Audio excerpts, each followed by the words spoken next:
guys, it's Laura. Welcome to my story. So today we're going to be reading another Greek mythology. But first I want to introduce you to someone. You've all met Mia multiple times because she's always in here with me. I want you to meet Dora. This is my pretty little calico. She's the one been holding her right now. She's here on my desk. She's right beside me. And she's just chilling. And then I have somebody jealous because I'm loving on the cat. Okay, down. Good girl. Okay. So, like I said, today we're going to be reading a Greek mythology. Down, Mia. Down. Thank you. I love you too. She's jealous because I'm holding the cat. So, you know what? Let's just go ahead and start reading.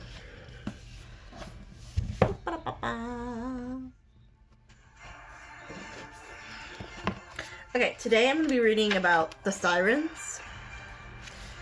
With Odysseus and all that.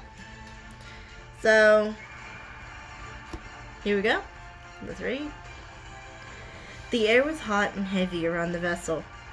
The sunlight glinted on her bow as she cut through the silent sea. The men were restless. The silence held the threat of the ill fate, and they looked to Odysseus with wary eyes, seeking his wisdom, begging him wordlessly for comfort. Odysseus stood tall alongside the mast, his noble profile chiseled against the airless horizon. He looked troubled. His head crooked to one side as he heard the first whispers of a beautiful melody. It stung and tore his sanity, dredging up a memory, a warning, but lulling him somehow away from his men, from his responsibility, from the course of his voyage.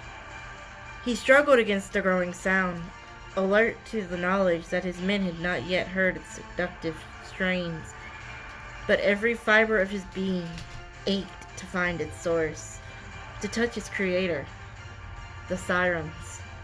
The words leapt to his troubled mind. With great effort he drew himself from the reverie. "Lash me to the mast," he cried suddenly. Something in his voice caused his astonished men to obey. "But Captain, sir," one of the younger seamen ventured to express his amazement. Now, Odysseus felt the bewildered hurt of his men. He also heard the growing symphony of the Sirens.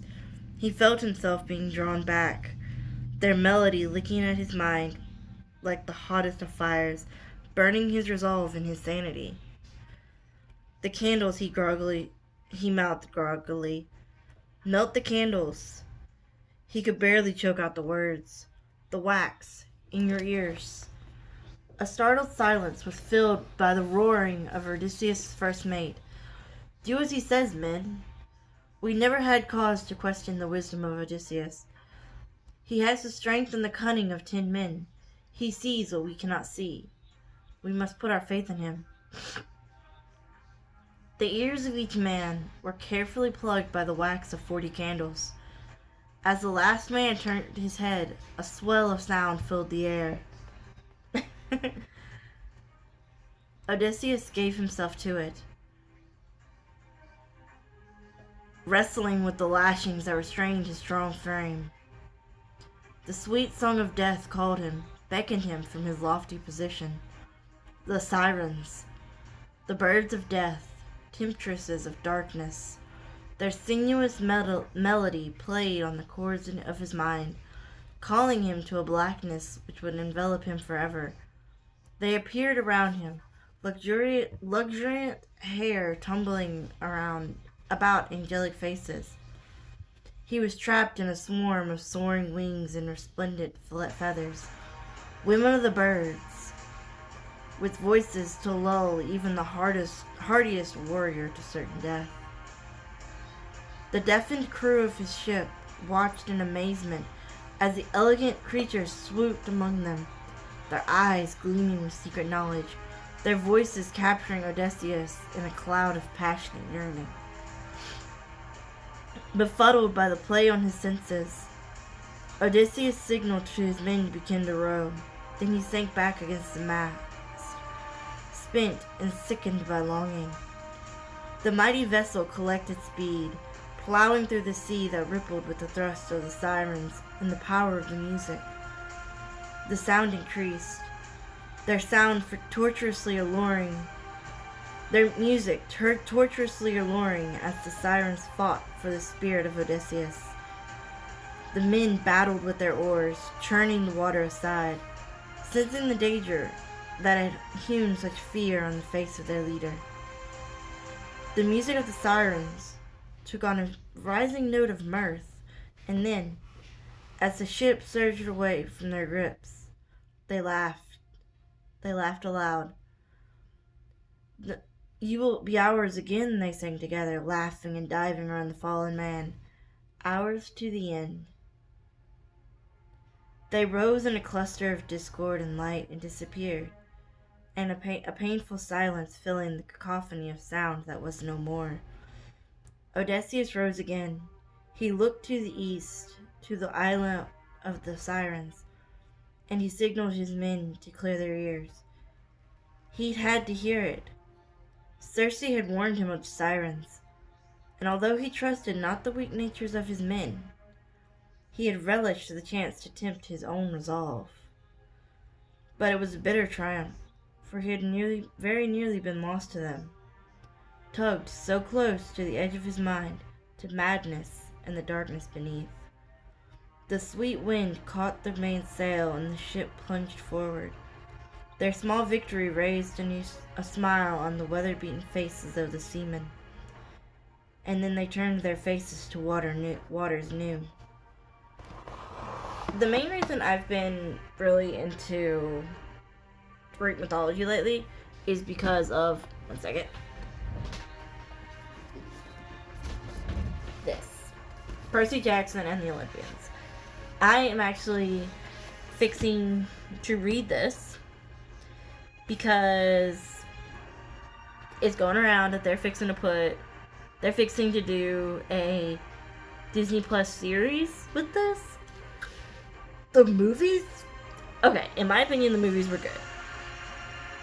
Ish. The first one was, anyway. The second one was, no thank you. Dora, you're gonna fall off the desk. She just keeps pushing herself closer and closer. I'm having to keep my arm against her, otherwise she's gonna roll right off. And from what I can understand, they're gonna do a book. So, that I'm really looking forward to. I'm really looking forward to actually reading it, because I've never actually read it. Don't get me wrong, I've read fan fiction, but I'm looking forward to actually reading it. So, that was today's story. Let me know what you think.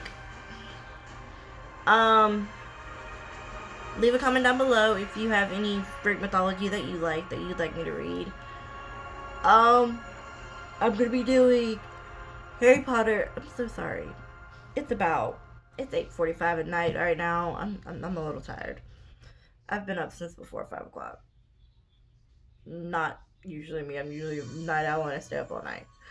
Anyway, I'm gonna be doing a review on Harry Potter and the Prisoner of Azkaban this Friday. So I'm excited because it's actually one of my favorites. The movie is my favorite of all the movies. So I hope y'all stay tuned for that Friday. And I hope y'all have a wonderful day. I hope you're nice to each other, kind to each other. And Dora and I would like to say, we hope your story is the way you want it to be. Turning out the way you want it to. Bye, guys.